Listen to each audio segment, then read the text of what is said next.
देखिए, दुनिया का सबसे बड़ा लोकतंत्र है और इस लोकतंत्र में कई बार बहुमत की भी और कई बार गठबंधन की सरकारों ने भी अच्छे से सफल सरकारें चलाई हैं।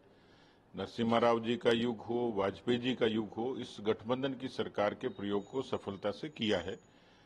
2 बार लगातार प्रधानमंत्री नरेंद्र मोदी जी को पूरे बहुमत के साथ सरकार चलाने का अवसर मिला।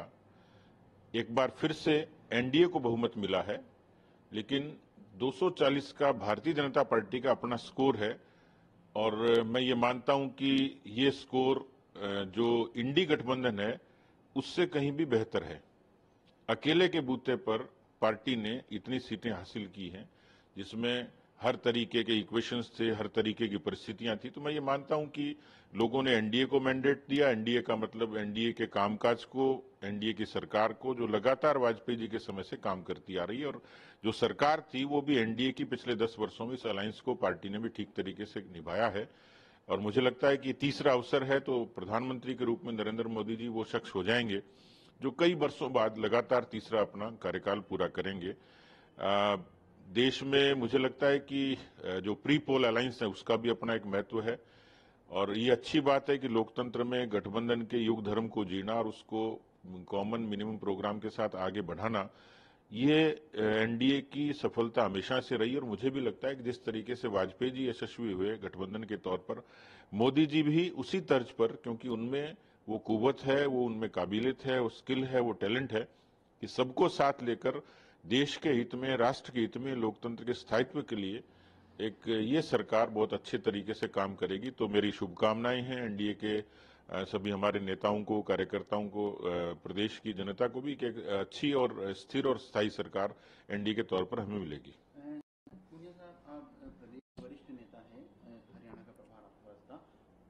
राजस्थान के जो भी लोकसभा के चुनाव के नतीजे वो आपके सामने है, लेकिन उसके बाद सचिन पायलट और पूर्व मुख्यमंत्री अशोक गहलोत के बयान लगातार सामने आ रहे हैं। खासतौर पर जो जालौर सीट है उसमें जो इस प्रकार से हार हुई है कांग्रेस प्रत्याशी की अशोक गहलोत के पुत्र की, उसके बाद से जो दोनों के बयान थे वो भी आपने सुने होंगे, क्या कहते हैं आप?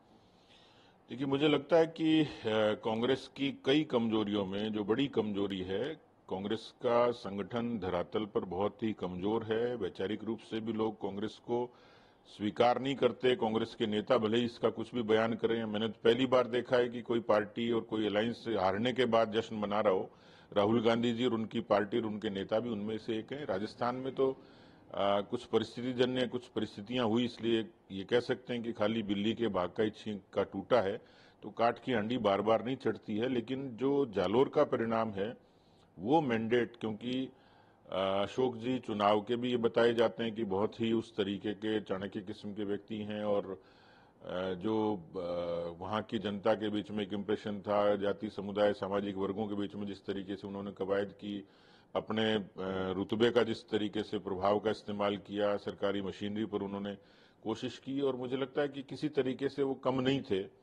लेकिन जालोर का जो हमारा कैंडिडेट था वो बिल्कुल साधारण, आज भी उनकी पत्नी भैंस चराती है। तो कुल मिलाकर ये एक राजा और रंक की जैसी लड़ाई थी, जिसमें लोगों ने एक सामान्य व्यक्ति को पसंद किया। इसलिए राजस्थान की जनता, भारत की जनता कई बार इस तरीके की परिस्थितियों को स्वीकार नहीं करती है। तो उन्होंने जालोर का मैंडेट इस बात को प्रूव करता है और इस बात को शायद अशोक जी को मलाल रहेगा कि उन्होंने को अपनी राजनीतिक हैसियत के रहते हुए अपने पुत्र को स्थापित करना था। लेकिन राजस्थान की जनता इस बात को बेहतर तरीके से समझती है और इसलिए रणनीतिक कमियां कांग्रेस की रही होंगी वो तो अलग है ही, लेकिन व्यक्तिगत तौर पर भी अशोक जी की जो सरकार 5 साल रही, जिसके कारण जो राजस्थान में स्थिरता थी, जो बेरोजगारी थी, जो अराजकता थी, जो कानून व्यवस्था की कमी थी, इन तमाम मुद्दों के आधार पर जालोर की जनता ने भी उनको नकारा है।